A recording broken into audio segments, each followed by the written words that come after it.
এই বাংলার কোনো গরিব মানুষকে আক্রান্ত করা যাবে না, কোনো গরিব মানুষের জীবন জীবিকার উপর আক্রমণ করা যাবে না। এটুকু মনে রাখবেন, যদি আক্রমণ হয় লাল ঝান্ডা নিয়ে আমরা থাকবো তাদের পাশে। এটাই হচ্ছে আমাদের কথা। বিজেপি বিরোধী লড়াইয়ের যে বৃত্ত, সেই বৃত্তকে তৃণমূল বড় করতে পারলো না, আর তার জন্য আজকে তৃণমূলটাই শুকিয়ে গেল। দেখছেন, একা মমতা ব্যানার্জি আছে, তলায় কিছু নেই।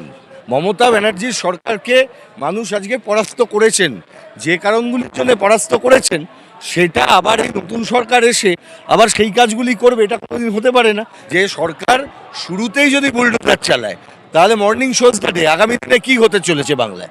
তাহলে এর থেকে আপনি বিরত থাকুন। শুধু বলে যাবেন আর আমরা শুধু শুনে যাব, ওনারা শুধু মেরে যাবেন, আমরা মার খেয়ে যাব, ওনারা যা খুশি তাই করবেন, শুধুমাত্র কিছু ক্ষমতা আছে, একটু সংখ্যা আছে বলে, এটা নয়। সেই জন্যই তো মেসেজ দেওয়ার জন্য আমরা এসেছি, যে সরকার শুরুতেই যদি বুলডোজার চালায়, তাহলে মর্নিং শোজ কাটে আগামী দিনে কী হতে চলেছে বাংলায়। তাহলে এর থেকে আপনি বিরত থাকুন। মমতা ব্যানার্জির সরকারকে মানুষ আজকে পরাস্ত করেছেন, যে কারণগুলির জন্য পরাস্ত করেছেন সেটা আবার এই নতুন সরকার এসে আবার সেই কাজগুলি করবে, এটা কোনোদিন হতে পারে না। আমরা তাই বলছি যে যদি বাংলার বুকে একটা সুশাসন আপনি দিতে চান, মানে প্রধানমন্ত্রীর কথা অনুযায়ী, যদিও ওনার কথার এমনি মূল্য থাকে না, কিন্তু যেসব কথা বলেছেন, সুশাসনের প্রথম রিকোয়ারমেন্ট হচ্ছে রুল অফ ল। আর রুল অফ ল বলে কোনো মানুষকে কোনো জায়গা থেকে উচ্ছেদ করতে গেলে আইন অনুযায়ী উচ্ছেদ করতে হয়। আপনি কোনো দিন জেসিবি নিয়ে, বুলডোজার নিয়ে এসে গরিব মানুষের উপর অত্যাচার করতে পারেন না। এগুলো যারা করছেন তারা চিরকাল তারা এই ধরনের কাজ করে গরিব মানুষকে, তাদের লড়াইকে দুর্বল করার চেষ্টা করেন। একে প্রতিরোধ করতে হবে, অনেক মানুষকে নিতে হবে, ওই রকমভাবে হবে না। এই লড়াইটায় সব মানুষকে নিতে হবে। এখানেই তো আপত্তি ছিল, তৃণমূল তো নিচ্ছিল না, তৃণমূল তো বৃত্ত বড় করতে পারলো না। বিজেপি বিরোধী লড়াইয়ের যে বৃত্ত, সেই বৃত্তকে তৃণমূল বড় করতে পারলো না, আর তার জন্য আজকে তৃণমূলটাই শুকিয়ে গেল। দেখছেন, একা মমতা ব্যানার্জি আছে, তলায় কিছু নেই।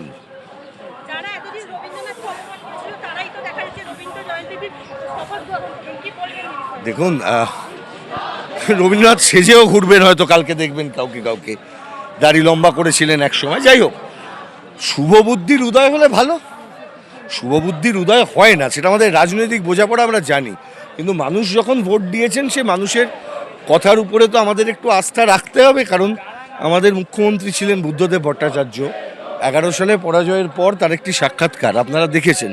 তাকে জিজ্ঞাসা করা হয়েছিল, বুদ্ধবাবু আপনি পাবলিক লাইফে আসছিলেন না কেন? উনি পাবলিক লাইফে ছিলাম, কিন্তু জনগণের কাছে কিছু বলতে যাবার জন্য একটু সময় নিয়ে দেখাটা ভালো, কারণ জনগণ একটা রায় দিয়েছেন। এটাই আমাদের বোঝাপড়া।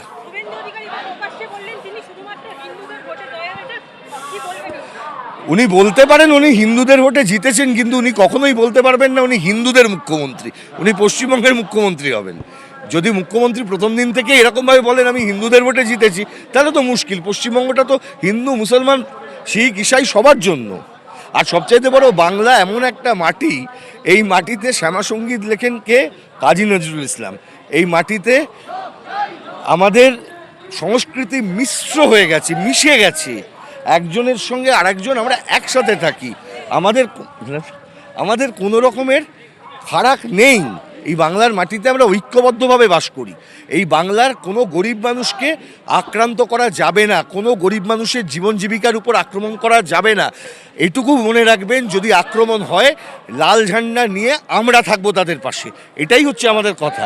এই কনফিডেন্স আমরা দিচ্ছি, নিশ্চিন্ত থাকুন। এটা জ্যোতি বসুর বাংলার মাটি। এই মাটিতে ওই সমস্ত চলবে না। আজকে জিতেছেন মানে যা খুশি তাই করবেন। 15 বছরের তৃণমূলকে মানুষ সরিয়ে দিয়েছে লাথি মেরে। আপনারাও যদি যা খুশি তাই করেন, বাংলায় আপনাদের অবস্থাও এর থেকে খারাপ।